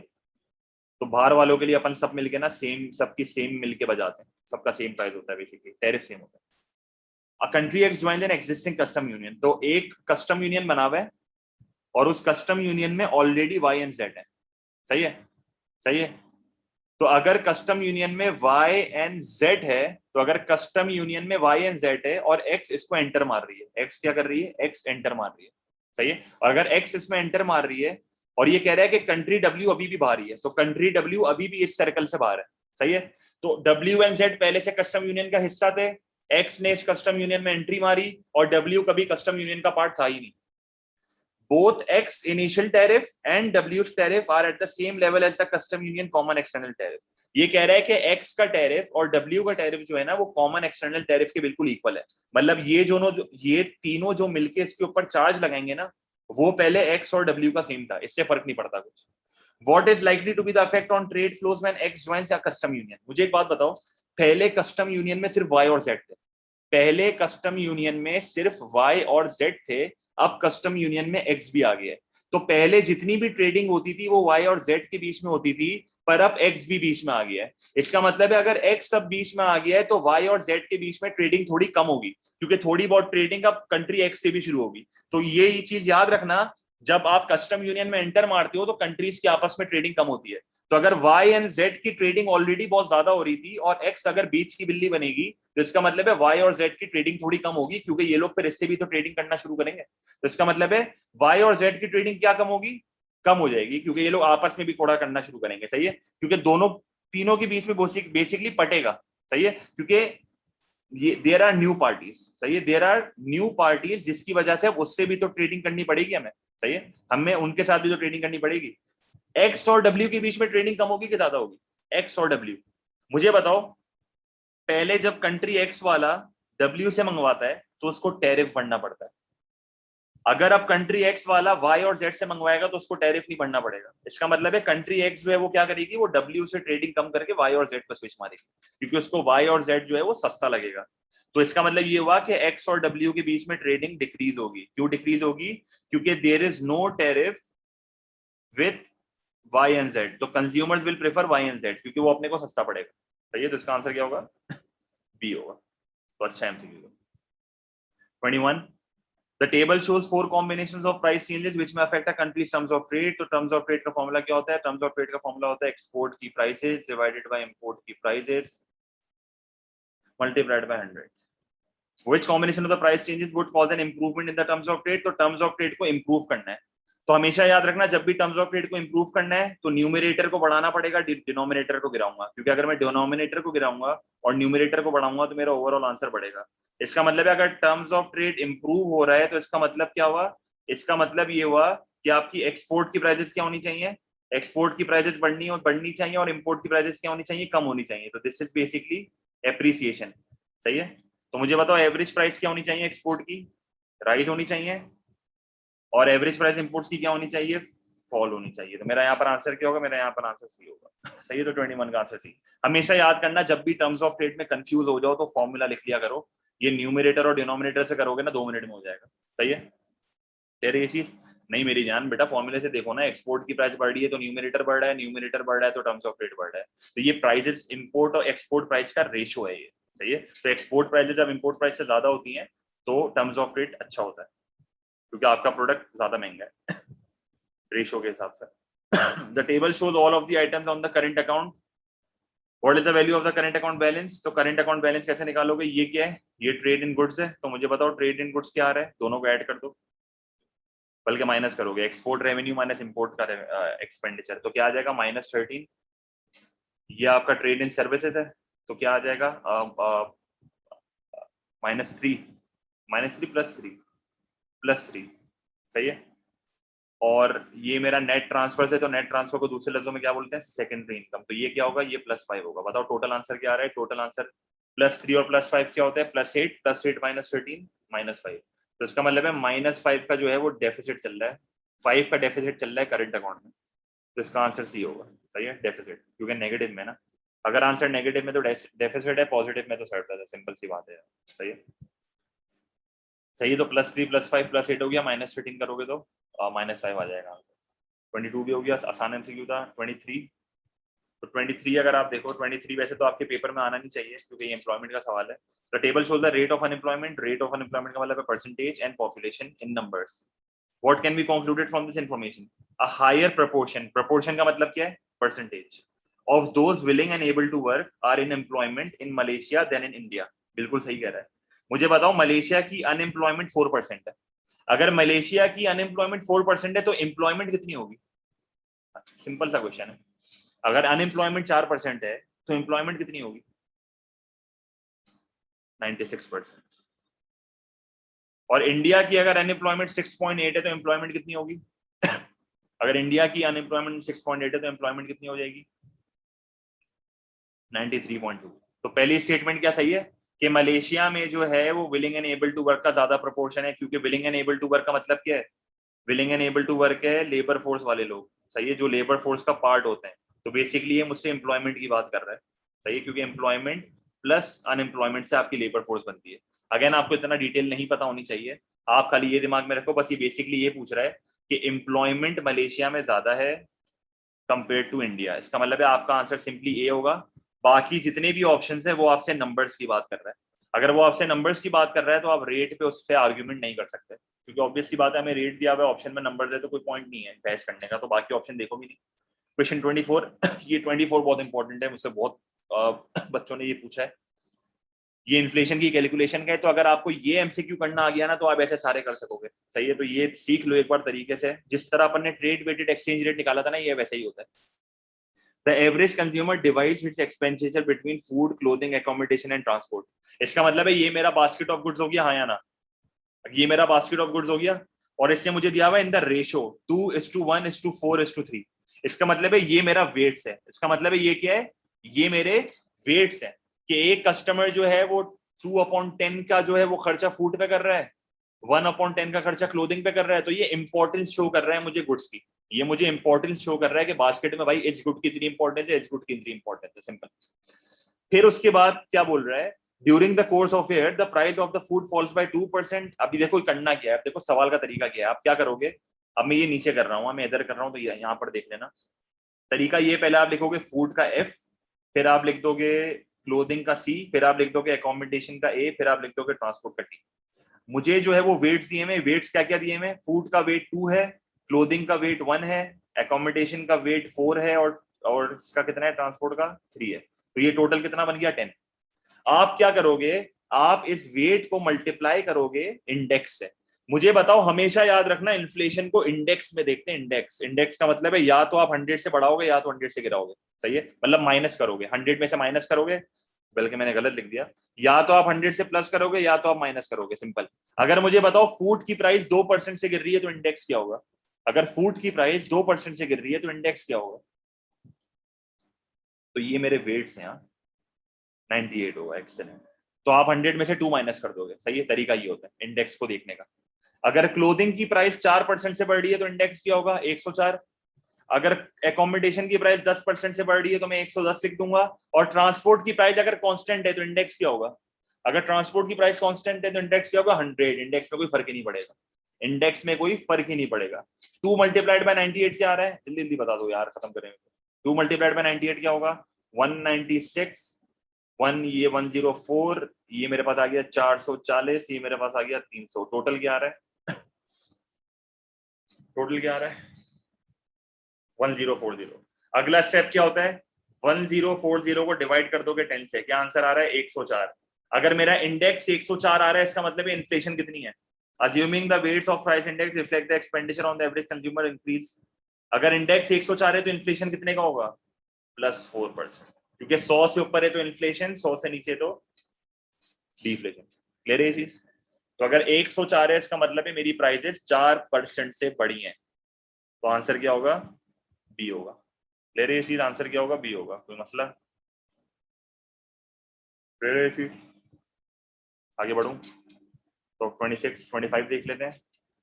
एट द स्टार्ट, अब ये तरीका है इसका, हमेशा का यही तरीका है। क्या करोगे? वेट्स को मल्टीप्लाई कर दोगे इंडेक्स से, फिर ये इसका, इसका और इसका टोटल, तो इसको इससे डिवाइड करके करोगे तो आपके पास आ जाएगा, फिर इसको 100 से माइनस कर देना, आपको पता चल जाएगा इन्फ्लेशन का रेट कितना है, सही। तो बेसिकली इसको 100 से माइनस कर देना। At the start of 2009, a worker had $100 in $100 a week. In 2009, the retail price index rose by 4%. Prices 4% से बढ़ रही हैं, सही है। 10 से इसलिए करा क्योंकि टोटल 100 होता है मेरी जान भाई। अगर तू, आप बोलोगे सर वेट्स तो परसेंटेज में होते हैं, वो भाई आप परसेंटेज में कर लो ना, आप इसको 20 कर लो, आप इसको 20 कर लो, इसको 10 कर लो, इसको 40 कर लो, इसको 30 कर लो, तो इसको 100 कर दो। आप इसको 100 करोगे तो यहाँ पर आपका आंसर 1 0 ज्यादा आएगा, तो दोनों में बस 1 0 बढ़ जाएगा, कोई फर्क थोड़ी पड़ेगा, सही है। मैथमेटिकली देखो ना चीज को, इन सारे वेट्स को मिला के आंसर मेरे पास 10 बन रहा है, इक्वल टू 100% ही होगा ना, जाहिर सी बात है। एक बंदे की स्पेंडिंग 100% है तो उसमें से ही करेगा ना भाई वो, सही है, अपनी इनकम में से ही करेगा। तो भाई जो आपके वेट्स का टोटल आ रहा है ना उससे डिवाइड करते हो बस, सिंपल। अच्छा यहाँ पर क्या कह रहा है, प्राइजेस 4% से बढ़ रही है और नॉमिनल इनकम, देखो एवरेज वेज का मतलब क्या होता है, नॉमिनल इनकम। अगर इसने कुछ भी नहीं लिखा हुआ ना, अगर इसने वेज के साथ कुछ भी नहीं लिखा हुआ, या तो वो मनी वेज लिखता है या तो वो सिर्फ वेज लिखता है, तो आप अज्यूम करोगे वो नॉमिनल है। मुझे बताओ अगर इन्फ्लेशन 4% से बढ़ रही है और नॉमिनल वेज 7% से बढ़ रही है, तो रियल इनकम कितने से बढ़ रही है, रियल इनकम। अगर आपकी नॉमिनल इनकम 7% से बढ़ रही है, इन्फ्लेशन 4% से बढ़ रही है, तो रियल इनकम कितने से बढ़ेगी। फॉर्मूला क्या होता है, नॉमिनल इनकम माइनस इन्फ्लेशन ना, तो +3%। क्या कर दोगे, +3%। फिर क्या हुआ, अगले साल क्या हो रहा है, अगले साल मेरी नॉमिनल इनकम 2% से गिर रही है और इन्फ्लेशन 3% से गिर रहा है, तो रियल इनकम कितने से चेंज आएगा, रियल इनकम में क्या चेंज आएगा। अगर मेरी नॉमिनल इनकम 2% से गिर रही है और इन्फ्लेशन 3% से गिर रहा है, तो 2% से मेरी औकात गिर रही है और 3% से मेरी औकात बढ़ रही है, तो नेट इफेक्ट क्या होगा, नेट इफेक्ट होगा +1%। सही है, क्योंकि नॉमिनल इनकम 2% से गिरी, इन्फ्लेशन उससे ज्यादा से गिर गई, इसका मतलब है आपकी औकात अभी भी ज्यादा ही है इन रियल टर्म्स। तो मुझे बताओ +1% +3% क्या हो जाएगा, तो टोटल 2009 और 2010 को मिला के मेरी इनकम कितने से बढ़ी है, +4%। दोनों सालों को मिलाओगे तो क्या हो रहा है, +4%। तो मेरा आंसर यहाँ पर क्या हो जाएगा, it rose by less than 5%। सही है, it rose by less than 5%। इसका दूसरा तरीका क्या है, इसका दूसरा तरीका ये देख लो, आप क्या करोगे, पहले वेज लिखो 2009 की और 2010 की, ये दूसरा तरीका देख लो, अगर पेपर में नहीं आए तो इससे कर लेना। 2009 में वेज कितने से बढ़ी है, 7% से, 2010 में कितने से गिरी है, 2% से, तो नेट इफेक्ट कितना आ रहा है, +5%। अगर मैं आपसे बात करता हूं इन्फ्लेशन की, आरपीआई की बात करता हूं, तो 2009 में क्या चेंज आया है, 2009 में +4% है और 2010 में -3% है, तो नेट इफेक्ट क्या है, +1%। सही है, तो मुझे एक चीज बता दो, वेज 5% से बढ़ी, इन्फ्लेशन 1% से बढ़ी, अगेन नेट इम्पैक्ट तो +4% ही आएगा ना, कोई फर्क नहीं पड़ता। तो आंसर आपका यही होगा, it rose but it rose by less than 5%, तो आपका आंसर सी होगा। क्वेश्चन नंबर 26, अगेन बहुत हल्का MCQ. The table show the item for the balance of payments, official financial institute. सही है, which country has the greatest disequilibrium. Disequilibrium का मतलब ये होता है कि मेरा बैलेंस ऑफ पेमेंट इक्विलिब्रियम पे नहीं है। अब डिसइक्विलिब्रियम पॉजिटिव भी हो सकता है, डिसइक्विलिब्रियम नेगेटिव भी हो सकता है, कोई फर्क नहीं पड़ता इससे। बस डिसइक्विलिब्रियम का मतलब ये कि आपका आंसर ज्यादा से ज्यादा है, या तो नेगेटिव में बहुत बड़ा आंसर है या तो पॉजिटिव में बहुत बड़ा आंसर है, बस डिसइक्विलिब्रियम बड़ा होना चाहिए, इक्वल नहीं होना चाहिए भाई, ये रूल है। अगर इक्वल होगा तो इसका मतलब है डिसइक्विलिब्रियम नहीं है। क्लियर है ये चीज। तो बैलेंस ऑफ पेमेंट का फॉर्मूला क्या होता है, आप सिंपली क्या करोगे, आप सिंपली जो है वो इनको ऐड कर दोगे सबको। मुझे बताओ -41 +13 +28 क्या आंसर आ रहा है, जल्दी बताओ, जल्दी जल्दी। -41 +13 +28 आंसर क्या आ रहा है, 0। तो इसका मतलब है इसको हटा दो। 44 +12 +25 आंसर क्या आ रहा है, 81। -32 प्लस -5 कितना, प्लस सबको ऐड करो, क्या आ रहा है, -74। और आखिरी में आंसर क्या आ रहा है, आखिरी वाले का आंसर बताओ जल्दी जल्दी। -28। सही है, -28। नहीं नहीं नहीं नहीं नहीं नहीं, तो सबसे बड़ा डिसइक्विलिब्रियम किधर है, पॉजिटिव नेगेटिव को इग्नोर करो, सबसे बड़ा डिसइक्विलिब्रियम किधर है सबसे बड़ा डिसइक्विलिब्रियम किधर है, बी में, तो आंसर यहाँ पर बी होगा। सही है, तरीका इसका यही है 26 का। सही है। 27, what must be the necessary result of a surplus in the current account of a country's balance of payment। कह रहा है कि करंट अकाउंट सरप्लस से ऐसी कौन सी चीज है जो लाजमी तौर पे होगी। अब ये समझो, ये बहुत मुश्किल एमसीक्यू है जो कि बच्चों को बहुत तंग करता है। सही है, ये कह रहा है कि करंट अकाउंट सरप्लस से ऐसी कौन सी चीज है जो लाजमी तौर पे होगी। सही है, ये वो लाजमी तौर पे होगी। अब इस चीज को समझो, क्या डेप्रिसिएशन होगी, क्या डेप्रिसिएशन होगी नहीं होगी। करंट अकाउंट सरप्लस से एक्सपोर्ट का रेवेन्यू आपका बढ़ता है, इंपोर्ट का एक्सपेंडिचर जो है वो कम होता है, क्योंकि इसका मतलब यही है ना। तो इसका मतलब है आपकी करेंसी जो है वो क्या हो रही है, एप्रिशिएट हो रही है। करेंसी आपकी क्या हो रही है, एप्रिशिएट हो रही है। तो ये नहीं होगा। क्या आपका टर्म्स ऑफ ट्रेड इंप्रूव होता है, आप बोलोगे हाँ इंप्रूव होता है, पर इसने बोला है नेसेसरी। इसने क्या बोला है, नेसेसरी। क्योंकि मुझे एक बात बताओ, जब एक करेंसी एप्रिशिएट होती है तो एक्सपोर्ट की प्राइसेस क्या होती हैं, एक्सपोर्ट की प्राइसेस बढ़ती हैं, इंपोर्ट की प्राइसेस गिरती हैं। तो टर्म्स ऑफ ट्रेड इंप्रूव हो रहा है, पर फिर भी यहां पर आंसर बी नहीं होगा, क्योंकि जरूरी नहीं है टर्म्स ऑफ ट्रेड इंप्रूव हो, जरूरी नहीं है आपकी करेंसी जो है वो एप्रिशिएट हो। क्यों, मुझे बताओ, करंट अकाउंट के सरप्लस से क्या ऐसा जरूरी है कि मेरी करेंसी एप्रिशिएट होगी। क्या मैं ओवरऑल बैलेंस ऑफ पेमेंट को नहीं देखूंगा क्या मैं ओवरऑल बैलेंस ऑफ पेमेंट को नहीं देखूंगा। ऐसा बिल्कुल भी जरूरी नहीं है कि करंट अकाउंट के सरप्लस से आपकी करेंसी अप्रिशिएट हो जाएगी, आप अपने ओवरऑल बैलेंस ऑफ पेमेंट को देखोगे। हाँ, अगर सिर्फ करंट अकाउंट को देखोगे तो सही है, पर यहां पर बैलेंस ऑफ पेमेंट का सवाल है, तो मैं देखूंगा कि भाई मेरा overall balance of payment negative है कि पॉजिटिव है। अगर मेरा overall balance of payment positive है, इसका मतलब है इनफ्लोज ज्यादा है आउटफ्लोज कम है, तो आप बोल दोगे कि आपकी कंट्री की करेंसी लाजमी तौर पे अप्रिशिएट है। पर आप करंट अकाउंट सरप्लस से ये डिटरमाइन नहीं कर सकते कि आपकी कंट्री की नेसेसरी का मतलब होता है लाजमी तौर पे। अब करंट अकाउंट सरप्लस से अप्रिसिएशन तो होगी, पर लाजमी तौर पे नहीं होगी। लाजमी तौर पे करना है तो बैलेंस ऑफ पेमेंट सरप्लस होना चाहिए। सही है। दूसरा, अगेन टर्म्स ऑफ ट्रेड में भी वही बात है। अब इससे टर्म्स ऑफ ट्रेड इंप्रूव तो हो रहा है, पर लाजमी तौर पे नहीं होगा। करंट अकाउंट सरप्लस से होगा, पर लाजमी तौर पे करना है तो फिर balance of payment. N increase in foreign exchange reserves. अब फॉरेन एक्सचेंज रिजर्व्स भी जो है वो बढ़ेंगे, पर लाजमी तौर पे नहीं बढ़ेंगे, जरूरी नहीं है। क्यों?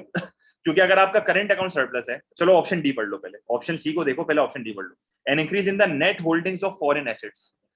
ये थ्योरेटिकल एक बहुत बड़ी चीज है इकोनॉमिक्स में, कि अगर आपका करंट अकाउंट सरप्लस है ना, एक चीज को हमेशा याद रखना, बैलेंस ऑफ पेमेंट क्या करता है? बैलेंस ऑफ पेमेंट को अपने को बैलेंस रखना होता है, ये रूल है। बैलेंस ऑफ पेमेंट को हमें बैलेंस रखना होता है। मुझे एक बात बताओ, अगर मुझे बैलेंस ऑफ पेमेंट को बैलेंस रखना है, तो क्या सारी चीजें सरप्लस होना पॉसिबल है? अगर हमने पीछे वाला एमसीक्यू था, एक पीछे वाला हमने एमसीक्यू देखा था अभी ये वाला, मुझे बताओ अगर मेरे सारे अकाउंट सरप्लस में होते, क्या मैं कभी भी बैलेंस कर सकता था? अगर मेरे सारे अकाउंट सरप्लस होंगे तो क्या कभी भी बैलेंस ऑफ पेमेंट बैलेंस होगा? क्या कभी भी मेरा आंसर जीरो आएगा? क्या कभी भी मेरा आंसर जीरो आएगा? नहीं आएगा। तो बैलेंस ऑफ पेमेंट को बैलेंस करने के लिए, कुछ अकाउंट सरप्लस में हो और कुछ अकाउंट डेफिसिट में हो, ये लाजमी तौर पे होना चाहिए। तो हमेशा याद रखना, अगर आपका करंट अकाउंट सरप्लस में है, तो लाजमी तौर पे मेरा फाइनेंशियल अकाउंट या मेरा कैपिटल अकाउंट लाजमी तौर पे डेफिसिट पे होगा। अगर फाइनेंशियल अकाउंट और कैपिटल अकाउंट डेफिसिट में नहीं होगा, तो ओवरऑल बैलेंस ऑफ पेमेंट का अकाउंट जो है वो कभी बैलेंस हो ही नहीं सकता, क्योंकि अगर सारे अकाउंट सरप्लस होंगे तो बैलेंस तो आ ही नहीं सकता कभी। सही है। तो करंट अकाउंट सरप्लस के लिए बाकी अकाउंट डेफिसिट होना बहुत जरूरी है, वरना बैलेंस ऑफ पेमेंट बैलेंस नहीं होगा। और सिंपल सी बात है, अगर आपका फाइनेंशियल अकाउंट डेफिसिट में है या आपका कैपिटल अकाउंट डेफिसिट में है, इसका मतलब क्या है कि आपकी कंट्री की इन्वेस्टमेंट ज्यादा है, आपकी कंट्री में इन्वेस्टमेंट ज्यादा है, आपकी कंट्री के पास एसेट ज्यादा है, आपने फाइनेंशियल इन्वेस्टमेंट ज्यादा करी हुई है, आपने लोन्स ज्यादा लिए हुए हैं, आपने इन्वेस्टमेंट ज्यादा करी हुई है, आपने एसेट ज्यादा खरीदे हुए हैं। सही है। तो फाइनेंशियल अकाउंट और करंट कैपिटल अकाउंट के डेफिसिट का मतलब ये है कि कंट्री का जो नेट होल्डिंग है ना फॉरेन एसेट्स का, वो लाजमी तौर पे बढ़ेगा। और फॉरेन एसेट्स के अंदर जो है वो एक्सचेंज रिजर्व्स भी आ जाता है, क्योंकि मुझे बात बताओ, जब कंट्री का करंट अकाउंट सरप्लस होता है तो इसका मतलब ये है कि बाकी अकाउंट डेफिसिट में, और अगर बाकी में से कोई दो अकाउंट डेफिसिट में, तो अगर बाकी दो अकाउंट डेफिसिट में, तो हमारी ये सारी ओवरऑल चीजें जो है वो बढ़ेंगी। तो इसका मतलब है मेरा आंसर क्या होगा? डी होगा। अच्छा, जो मैंने ऊपर चीज बोली इसका मतलब ये है बैलेंस ऑफ पेमेंट, अज्यूम करो कि ये -41 नहीं है, ये सिर्फ 41 है। ये -41 नहीं है, ये सिर्फ 41 है। अगर ये सिर्फ 41 होता तो ये टोटल करके आंसर क्या आता? जल्दी बताओ, ये लॉजिक क्लियर कर देता हूँ। अगर करंट अकाउंट -41 नहीं होता, सिर्फ 41 होता, तो टोटल आंसर क्या आता? 41 + 13 + 28, टोटल आंसर क्या आता? जल्दी बताओ, जल्दी। सीधे मैं दिमाग से कर लूंगा। 51, 54, 82। सही है, 82। मुझे एक बात बताओ, अगर सारे अकाउंट सरप्लस में, तो आंसर क्या आ रहा है? 82 आ रहा है। तो ये इक्विलिब्रियम है डिसइक्विलिब्रियम? ये इक्विलिब्रियम है कि डिसइक्विलिब्रियम? डिसइक्विलिब्रियम है। इसका मतलब अगर सारे अकाउंट पॉजिटिव होंगे या सारे अकाउंट नेगेटिव होंगे, सारे अकाउंट पॉजिटिव होंगे या सारे अकाउंट नेगेटिव होंगे, तो आपका आंसर कभी भी जीरो नहीं आएगा। और अगर आपका आंसर कभी भी जीरो नहीं आएगा, तो इसका मतलब है आपका बैलेंस ऑफ पेमेंट कभी भी बैलेंस करेगा ही नहीं। और आपका कभी भी बैलेंस ऑफ पेमेंट अगर बैलेंस ही नहीं करेगा, तो ये तो कंट्री की बैंड बज रही है, या तो हमेशा सरप्लस होगा या तो हमेशा डेफिसिट होगा। एक गवर्नमेंट का एम ये नहीं होता कि बैलेंस ऑफ पेमेंट सरप्लस ही चाहिए हमेशा। गवर्नमेंट का एम ये होता है कि बैलेंस ऑफ पेमेंट स्टेबल होना चाहिए। स्टेबल का बोले तो भाई फ्लक्चुएशन कम हो, स्टेबल एक लिमिट में रहे। सही है। तो हमेशा याद रखना, अगर करंट अकाउंट सरप्लस में है, तो इसका मतलब है कि कैपिटल और फाइनेंशियल अकाउंट डेफिसिट में। और अगर कैपिटल और फाइनेंशियल अकाउंट डेफिसिट में, इसका मतलब है कि कंट्री की जो है वो फॉरेन एसेट्स की अमाउंट बढ़ रही है। ऐसा बिल्कुल इम्पॉसिबल है कि ये तीनों अकाउंट सरप्लस में हो या ये तीनों अकाउंट डेफिसिट में हो, मिक्सचर होता है। अगर दोनों का मिक्सचर नहीं होगा बैलेंस ऑफ पेमेंट कभी भी बैलेंस नहीं करेगा, ये लिख लो अपने पास। और ये बहुत एमसीक्यूज में टेस्ट होता है, सबसे मैक्रो के सबसे मुश्किल एमसीक्यूज जो होते हैं ना वो बैलेंस ऑफ पेमेंट के ही होते हैं। जब मैं स्टूडेंट था तो मुझे सबसे ज्यादा मुश्किल एमसीक्यू बैलेंस ऑफ पेमेंट के लगते थे, क्योंकि ये बहुत कंफ्यूज करता है। सही है, तो इसका आंसर सिंपली डी होगा, और इसकी पूरी लॉजिक अब मैंने दे दी है। फिर भी अगर मसला है तो मैं बाद में वापस बता दूंगा। अब खाली ये देख लो, बस 2 एमसीक्यू रहते हैं। The graph shows the changes in the exchange rate of pound sterling. तो क्या लिखा हुआ है, यूएस डॉलर पर पाउंड। सही है, नेट होल्डिंग का मतलब, नेट होल्डिंग का मतलब आपके पास पॉजिटिव होल्डिंग है, मतलब आपके पास ज्यादा है, बेसिकली ज्यादा है, बस पॉजिटिव है। इन्वेस्टमेंट या तो नेगेटिव होती है या तो पॉजिटिव होती है ना, तो पॉजिटिव है आपके पास, आपके अंदर मुल्क के अंदर ज्यादा। भाई net holding of, increase in net holding का मतलब है इनफ्लोज ज्यादा है, आउटफ्लोज कम है, बस इस तरह याद कर लो। अच्छा, the graph shows the changes. सही है, the graph shows the changes. अच्छा, ये क्या लिखा हुआ है, the graph shows the changes the exchange rate. तो यूएस डॉलर पर पाउंड ना, तो यूएस डॉलर पर पाउंड, तो एक एक पाउंड से देखूंगा, पर पाउंड का मतलब है 1 पाउंड से देखूंगा ना। और कब से देखना है, 2001 से 2003। तो 2001 में आप नोटिस करो, मेरा एक पाउंड किसकी इक्वल था, 1.42 डॉलर के। मेरा एक पाउंड 1.42 डॉलर भी नहीं, 1.4 डॉलर की इक्वल है। सही है, 1.4 डॉलर की इक्वल है।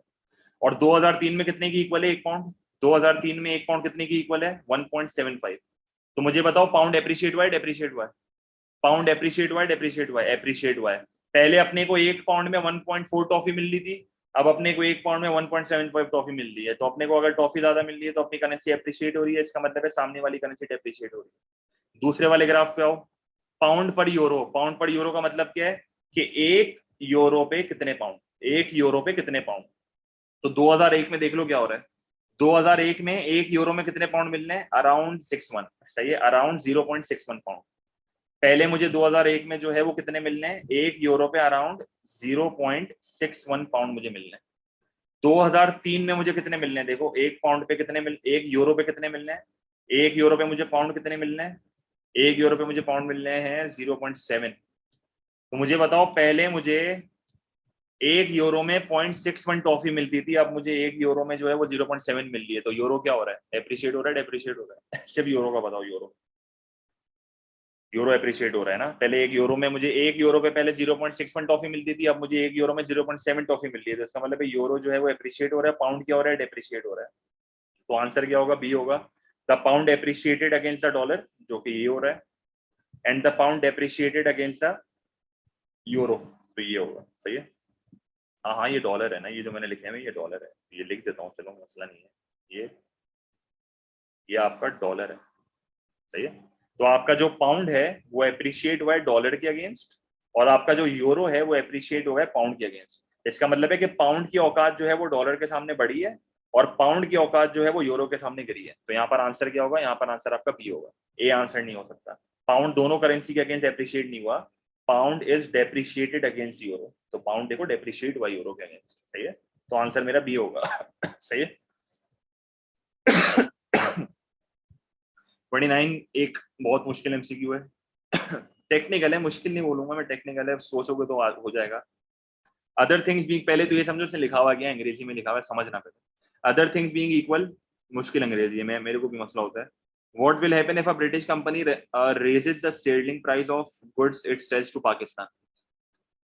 तो अगर ब्रिटिश कंपनी पाकिस्तान में जो माल बेच रही है उसकी प्राइस को बढ़ा रही है, तो ब्रिटिश कंपनी क्या कर रही है, एक्सपोर्ट की प्राइसेस को बढ़ा रही है, ऐसा ही कर रही है। ब्रिटिश कंपनी एक्सपोर्ट की प्राइसेस को बढ़ा रही है, क्योंकि अगर पाकिस्तान के लिए प्रोडक्ट महंगा हो रहा है इसका मतलब है एक्सपोर्ट की प्राइसेस बढ़ रही है। फिर क्या लिखा हुआ है, by the full extent of a depreciation of sterling against the Pakistani rupee. इसका मतलब, अब इस चीज को समझो, ये क्या बोलना चाह रहा है, मैं अलग से लिख रहा हूँ, बहुत बड़ी वजह है इसकी। ये कह रहा है कि पाउंड जो है वो डेप्रिशिएट हुआ है। ये कह रहा है, क्या कह रहा है, ये कह रहा है पाउंड जो है वो डेप्रिशिएट हुआ है, और पाउंड जो है वो डेप्रिशिएट हुआ है अगेंस्ट पाकिस्तानी रुपीज। अगर पाकिस्तानी रुपीज के अगेंस्ट पाउंड डेप्रिशिएट हुआ है, तो मुझे बताओ पहले के मुकाबले में एक्सपोर्ट की प्राइसेस क्या होंगी यूके में, यूके में एक्सपोर्ट की प्राइसेस क्या होंगी, कम हो जाएंगी। यूके में एक्सपोर्ट की प्राइसेस कम होंगी, हाँ या ना, ये चीज क्लियर है। तो इसका मतलब है पाकिस्तानियों को जो है वो यूके में सस्ता लगेगा, पाकिस्तानियों को यूके सस्ता लगेगा। लेट्स से मैं आपको कहता हूं जो ये एक्सपोर्ट की प्राइसेस गिर रही हैं वो 10% से गिर रही हैं। लेट्स से मैं आपको कहता हूं एक्सपोर्ट की प्राइसेस कितने से गिर रही हैं, 10% से गिर रही हैं। अब इसने ये बोला हुआ है कि जितने से डेप्रिसिएशन हुई, अब देखो इस लाइन को वापस पढ़ो, पहले मैं उर्दू में बता रहा हूं फिर आप इंग्लिश में पढ़ना। इसने बोला हुआ है कि जितने से करेंसी डेप्रिशिएट हो रही है, जितने से एक्सपोर्ट की प्राइसेस गिर रही हैं, आप उतने से ही उसको वापस बढ़ा दो। जितने से करेंसी डेप्रिशिएट हो रही है, जितने से करेंसी एक्सपोर्ट की प्राइसेस गिरा रही है, आप उतने से ही उस प्राइसेस को वापस बढ़ा दो। देखो क्या लिखा हुआ है, What will happen if the British company raises the pound price of Pakistani? तो पाकिस्तानी गुड्स की प्राइसेस बढ़ा रहे हैं, पाकिस्तान को बेचने के लिए गुड्स, पाकिस्तान को जो गुड्स बेच रहे हैं उसकी प्राइसेस बढ़ा रहे हैं। इसका मतलब है ये लोग एक्सपोर्ट की प्राइसेस बढ़ा रहे हैं। तो पहले डेप्रिसिएशन से एक्सपोर्ट की प्राइसेस 10% से गिरी, फिर इन लोगों ने प्राइसेस को वापस से बढ़ा दिया bye the full extent of depreciation. इसका मतलब कि पहले मेरी प्राइसेस 10% से गिरी ड्यू टू डेप्रिसिएशन, फिर इन लोग ने अब डेलिबरेटली एक्सपोर्ट की प्राइसेस को बढ़ाया 10% से वापस से। तो मुझे बताओ पाकिस्तानियों की नजर से यूके की प्राइस पे कोई फर्क पड़ा है? अगर मैं पाकिस्तानी की नजर से देखूं तो क्या मेरी नजर में यूके की गुड्स की प्राइस में कोई चेंज आया है?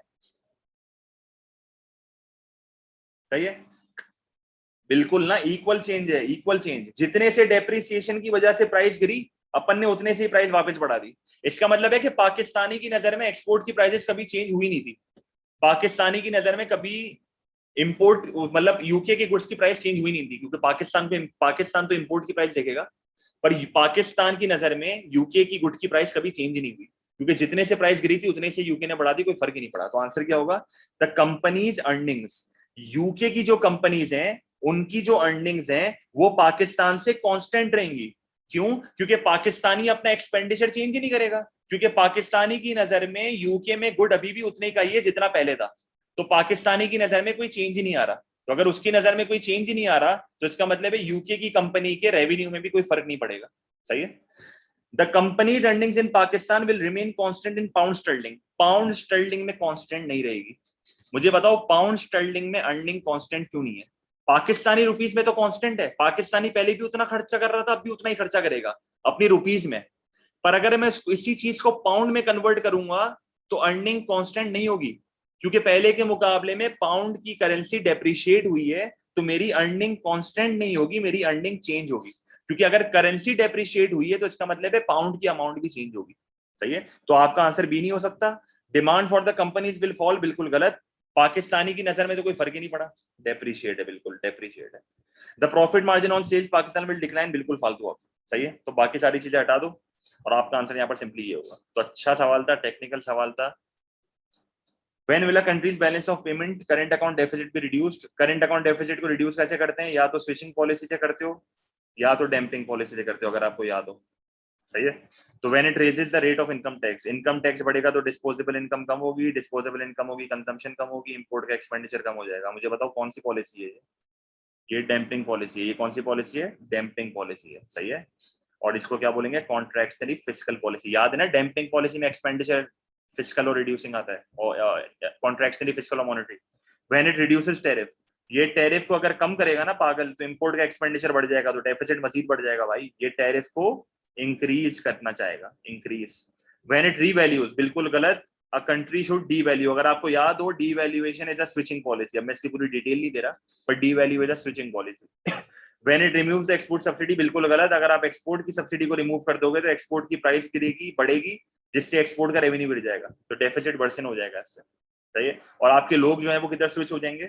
इंपोर्ट्स पे। तो इंपोर्ट का एक्सपेंडिचर पॉसिबल, और सॉरी एक्सपोर्ट की सब्सिडी तो एक्सपोर्ट सबसे, अब ऐसे कस्टमर स्विच होगा तो इसका मतलब खाली यही है कि डोमेस्टिक की बैंड बजेगी, और अगर डोमेस्टिक की बैंड बजेगी तो इससे ये होगा कि मामला खराब है, तो सब्सिडी देनी चाहिए। सही है, तो ये भी स्विचिंग पॉलिसी नहीं है। तो यहाँ पर मेरा आंसर क्या होगा? यहाँ पर मेरा आंसर सिंपली होगा ए। सही है, ए इज अ डैम्पिंग पॉलिसी, जिससे मेरा करंट अकाउंट का डेफिसिट कम होगा। सही है,